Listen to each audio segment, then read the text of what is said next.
Sharma, Ishaan test tube baby centre Rewari से हूँ। आज हम लोग IVF पद्धति के बारे में, उसकी प्रक्रिया के बारे में बात करेंगे।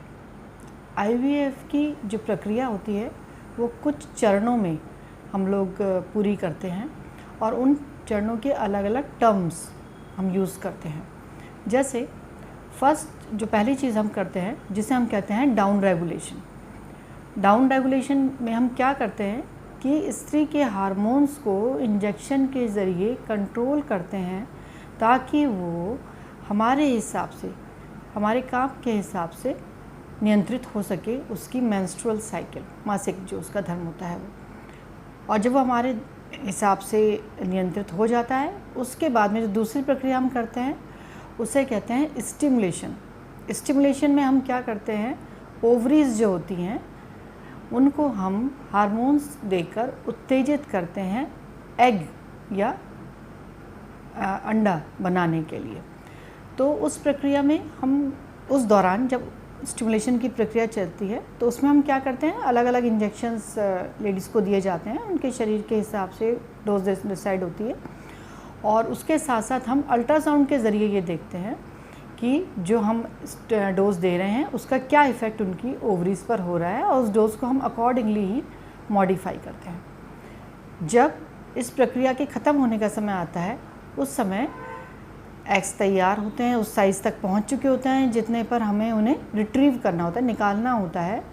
और लास्ट एक इंजेक्शन हम ट्रिगर के लिए देते हैं, लास्ट उसको स्टिमुलेशन का लास्ट इंजेक्शन वो कहलाता है।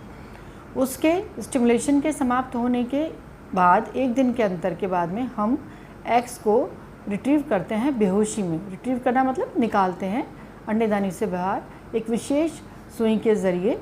स्पेशली वो स्पेशल होती है निडल जो होती है, ताकि इनको एग्स को हम आराम से बिना किसी दर्द के पेशेंट से निकाल सकें। और उसके बाद में उसी दिन हम हस्बैंड से कहते हैं कि वो अपना सीमेन देते हैं सैंपल, और उससे हम शुक्राणु अलग करते हैं और दोनों को मिलाते हैं बाहर एक डिश में और एम्ब्रियो या बच्चा तैयार करते हैं।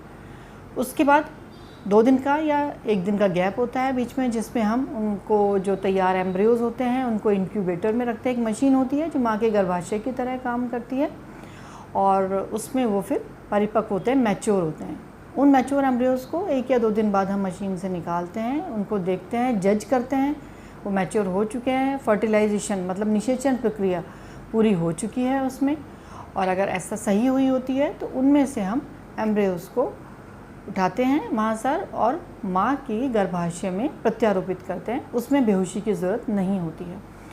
तो ये पूरी प्रक्रिया एक तरह से IVF का ये सारा काम किया जाता है। ये जितना कहने में आसान लग रहा है उतना आसान नहीं होता है, एक जटिल प्रक्रिया होती है, क्योंकि जो भी सेल्स होते हैं हमारी बॉडी के, चाहे वो एग है, चाहे स्पर्म है या एम्ब्रियो है, ये बहुत छोटे छोटे होते हैं और नॉर्मल अगर हम इस तरह से नंगी आंखों से देखना चाहें तो दिखाई नहीं देते हैं। तो हमारे विशेष स्पेशल इंस्ट्रूमेंट्स होते हैं जिनके ज़रिए हम इन्हें देखते हैं, इन्हें मैनिपुलेट करते हैं, इनका निषेचन कराते हैं, फर्टिलाइजेशन प्रक्रिया इनके कंट्रोल करते हैं, टेम्परेचर और इनके एनवायरनमेंट को, इन्हें ग्रो करते हैं और उसके बाद में इनको यूट्रस में या बच्चेदानी में इम्प्लांट करते हैं, रखते हैं। तो बेसिकली ये प्रोसीजर होता है। इसमें बहुत सारे प्रोसीजर जो हैं वो अलग अलग प्रक्रियाओं के ज़रिए भी किए जाते हैं, और भी कुछ इसमें अलग अलग तकनीकें हैं आधुनिक, जिनके बारे में हम फिर कभी अलग तरह की प्रक्रिया में बात करेंगे। अगर आपको मेरी ये बात समझ आई हो, जो भी मैं बता पाई हूँ डिटेल बता इसमें, तो आप कुछ भी अगर आपकी समस्या है, कोई क्वेरी है इससे रिगार्डिंग आप पूछना चाहते हैं IVF के रिगार्डिंग, तो आप कमेंट बॉक्स में कमेंट करके अपनी क्वेरी रख सकते हैं। निश्चित ही हम आपको उसका जवाब देंगे।